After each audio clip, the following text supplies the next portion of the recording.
Ada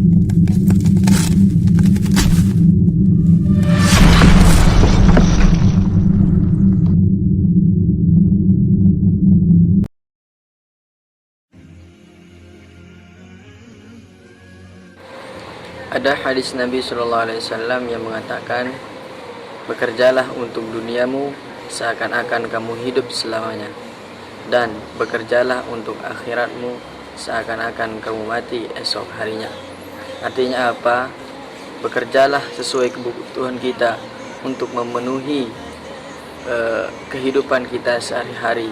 Akan tapi bekerjalah untuk akhiratmu, artinya bersungguh-sungguhlah dalam mengerjakan ibadah, amal-amalan akhirat, supaya amalan-amalan akhirat kita bisa membawa kita ke dalam surganya Allah Subhanahu wa taala. Jadi yang dimaksud di sini adalah selalu ingat pada kematian, karena kematian tidak menunggu kapan taubat kita.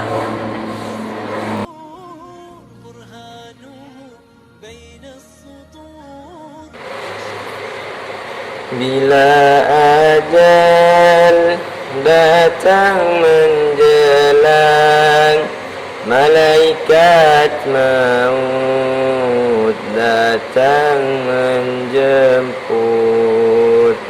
Jasad membeku, tubuh membisu, terpujur kaku di pembaringan. Tak ada lagi gunanya harta, semua pasti tinggalkan kita. Sadarlah sadar, wahai insani, dekatkan diri pada ilahi. Bahwasanya dari lagu ini kita mengambil hikmah, yaitu jika kita sudah ditakdirkan, sudah ditentukan oleh Allah Subhanahu wa taala kapan akan kita dicabut, maka disitulah terputus amal yang kita buat, putus amal, tidak bisa lagi kita berbuat amal di dunia ini.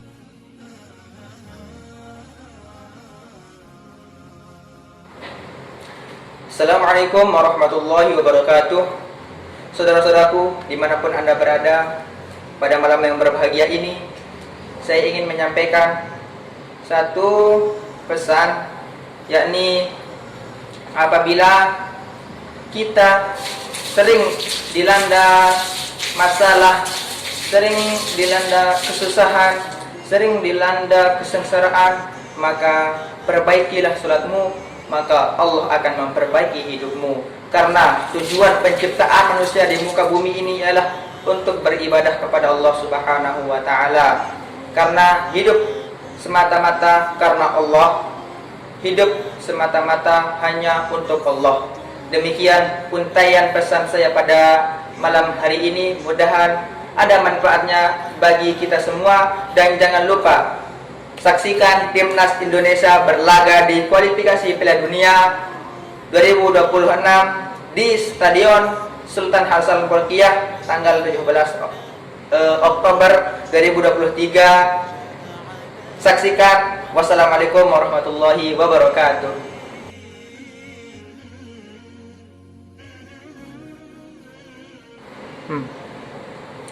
Assalamualaikum warahmatullahi wabarakatuh. Jadi teman-temanku yang saya cintai dan saya banggakan, semoga kita semua diberikan kesehatan oleh Allah SWT, dilancarkan rezeki kita, semoga kita juga dijauhi segala bahaya zahiran dan batinan. Amin amin ya rabbal alamin. Dan semoga kita semua juga bisa mendapatkan syafaat dari Rasulullah SAW kelak di yaumil qiyamah. Amin ya rabbal alamin.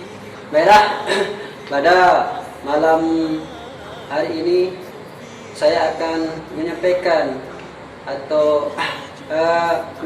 firman atau hadis Nabi yang insyaallah saya sampaikan pada malam hari ini, sebagaimana yang berbunyi innamal a'malu binniyat. Jadi sungguhnya perbuatan atau ucapan atau pekerjaan yang kita lakukan, maka jangan lupa kita niatkan.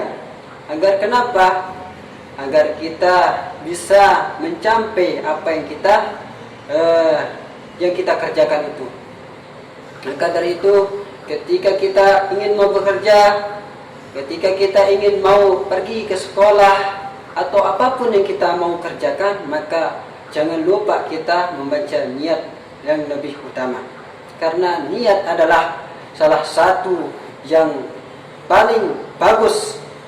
Karena kalau kita tidak niatkan apa yang kita kerjakan, maka sia-sialah yang kita kerjakan itu. Percuma kita sholat ketika kita tidak pernah baca niat, maka sholat kita tidak sah. Maka dari itulah kita harus ingatlah niat kita. Apa yang kita mau kerjakan itu kita niatkan. Apa yang kita mau hajatkan itu kita niatkan. Agar kenapa kita selalu berniat? Agar barakah, agar kita ada semangat untuk kita bekerja. Mungkin itu saja yang saya bisa sampaikan. Kurang dan lebihnya mohon dimaafkan. Semoga bermanfaat bagi saudara-saudara yang mendengarkan tausiah saya ini. Amin amin ya rabbal alamin. Sekian dari saya. Wallahu muwaffiq ila aqwamit thoriq. Wassalamualaikum warahmatullahi wabarakatuh.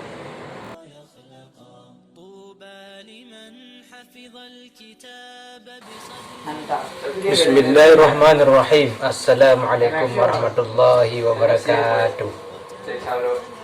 Syurih Al-Qudhi ketika beliau mendapatkan ujian, maka beliau mengucapkan Alhamdulillah. Biasanya orang ketika mendapatkan ujian, mereka akan kusah ataupun tidak menerima. Tapi berbeda dengan ulama yang adalah orang saleh adalah mengetahui hakikat ujian tersebut. Apa alasan Syarih Al-Qudhi mengatakan Alhamdulillah ketika mendapatkan ujian? Alasannya ada 4. Yang pertama, karena ujian yang beliau rasakan lebih besar ujian orang lain dibandingkan ujian orang lain.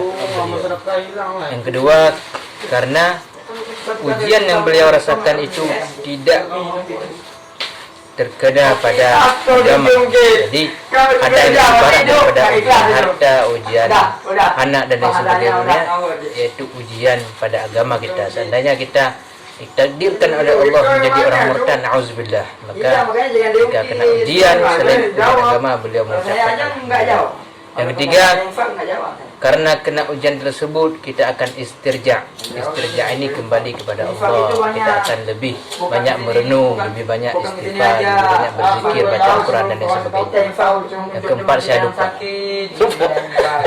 Hadirin, Assalamualaikum warahmatullahi wabarakatuh.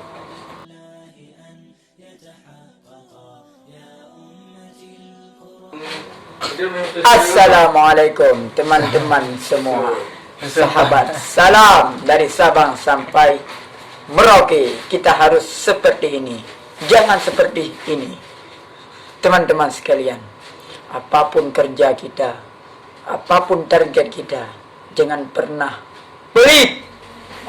Dan terutama jangan pernah pelit untuk diri sendiri. Minimal tetangga, jika ada tetangga yang pelit, aja kasih motivasi untuk dia kembali silaturahmi, membawa makanan, kontribusi untuk teman-teman yang ada di sini yang sangat membutuhkan. Karena kenapa saya bilang seperti itu? Banyak usaha-usaha di Jepang sana pelit.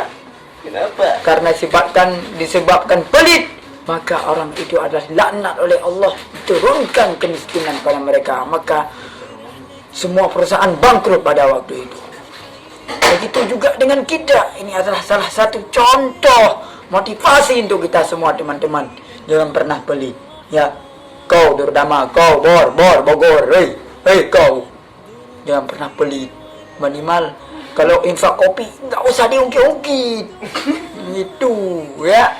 Kalau udah diungkit, itu rasa ikhlas sudah hilang, maka semua kopi menjadi debu. yang tidak ada faedahnya dan tidak bisa menjadi pahala di akhirat nanti. Apa yang bisa digunakan? Menjadi debu yang ditiup angin, hembas terbang kemana-mana, tidak ada faedah sedikit pun. Makanya jangan pelit, teman-teman. Ingat, jangan pelit. Kok juga Batam ya, Batam. Bentar lagi. Batam, aku bilang satu lagi.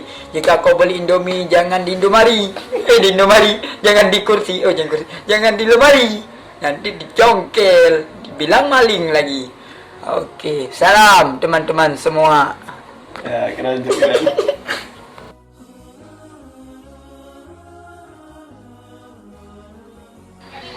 Bismillahirrahmanirrahim. Assalamualaikum warahmatullahi wabarakatuh. Ada sebuah pertanyaan, yang bagaimanakah orang yang cerdas itu? Atau yang bagaimanakah orang yang pintar itu?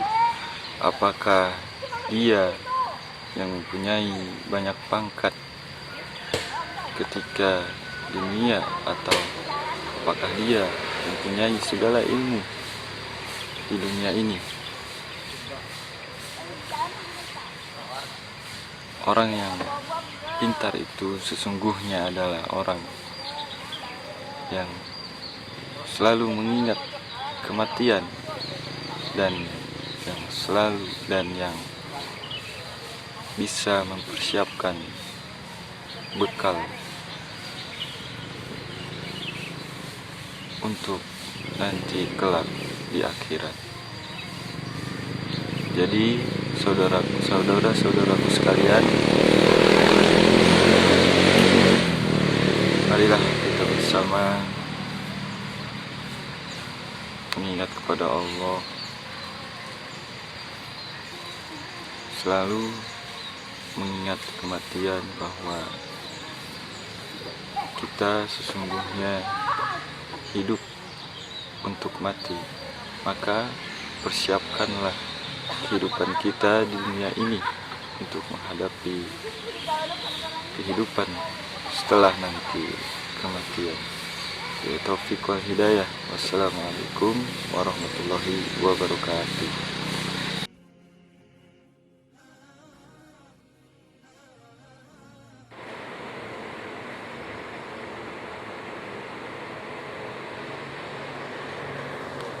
Dil, kata-kata dong. Apa?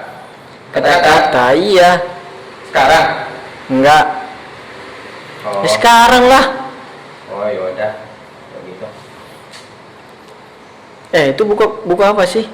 Oh, ini. Hmm. Ini buku mengenai Tuhan beri aku alasan untuk tidak menyerah. Oh, tidak menyerah. Berarti ada motivasi dong yang di dalam buku itu. Nah, kebetulan banget ini kamu suruh aku bikin kata-kata. Dari buku ini mungkin saya ngambil garis besar pada umumnya aja lah, yang mungkin yang saya ketahui lah, walaupun tidak semua dari buku ini. Dari buku yang kubaca ini, kita melihat banyak orang, banyak sekali orang itu memiliki masalah masing-masing, baik secara internal maupun eksternal. Ada yang masalahnya dengan keluarganya, ada yang masalah dengan ekonominya, dan semacamnya. Tapi kita melihat ada beberapa orang di saat tertimpa yang namanya masalah, mereka lebih memilih untuk menyerah dan kabur dari masalah tersebut. Tapi pertanyaannya, apakah itu adalah menjadi kunci solusi untuk dia bisa cabut dari masalah tersebut? Jawabannya tidak. Apa yang harus dilakukan? Hadapi, jalani, ikhtiar pada Yang Maha Kuasa. Karena sesuai dalam firman Allah Subhanahu wa taala dalam Quran surah Al-Insyirah ayat 5 dan ke-6, fa inna ma'al usri yusra, inna ma'al usri yusra. Maka sesungguhnya di mana ada kesusahan pasti ada kemudahan, dan di mana ada kemudahan pasti ada kesusahan. Dari ayat tersebut sudah menjadi ayat favorit pada umat manusia, bahwasanya setiap ada kesusahan pasti ada yang namanya kemudahan. Saudaraku, masihkah ingin menyerah atas masalah yang kamu hadapi? Sekali-kali jangan pernah kamu menyerah atas masalah yang kamu hadapi. Hadapi jalani, ikhtiar, serahkan dirimu kepada Allah, minta kepada Allah agar semua masalahmu itu dimudahkan. Allah Ta'ala alam bisawab.